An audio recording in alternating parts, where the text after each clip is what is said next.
Niché dans les montagnes du Swaziland, l'orphelinat de Bulembu déborde de vie. C'est ici que grandissent 300 orphelins, élevés par une communauté de chrétiens qui s'y est installée il y a 10 ans.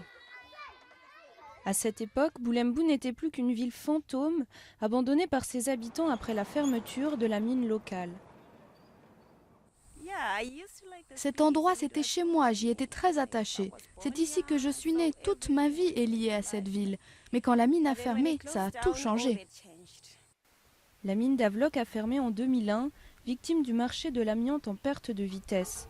Elle a tout laissé derrière elle, depuis le vieux cinéma jusqu'à l'épicerie. Privée d'activité, la ville a été rapidement abandonnée par ses habitants. Mais une communauté chrétienne a vu du potentiel à Bulembu.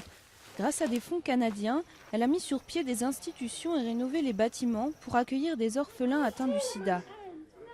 Le Swaziland compte le plus de séropositifs au monde. Beaucoup de mères abandonnent leurs enfants de peur qu'ils soient eux aussi malades. La police les retrouve parfois dans les toilettes ou sur le bord de la route. On en a même retrouvé un enterré vivant.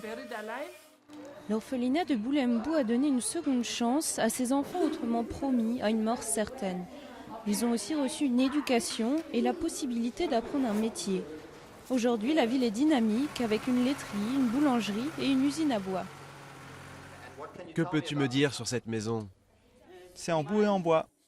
C'est ça, en bois et en boue. Le Swaziland est un pays avec beaucoup d'opportunités, mais aussi avec des défis. Ce que nous essayons de faire, c'est de préparer ces enfants à devenir de vrais citoyens swazis, pour qu'ils soient capables d'assumer des responsabilités et de décider de leur avenir. Le propos paraît idéaliste, mais Denis et ses camarades ont déjà de belles réussites à leur actif. Après avoir rendu à la vie ce lieu reculé, ils souhaitent maintenant s'atteler au reste de la région.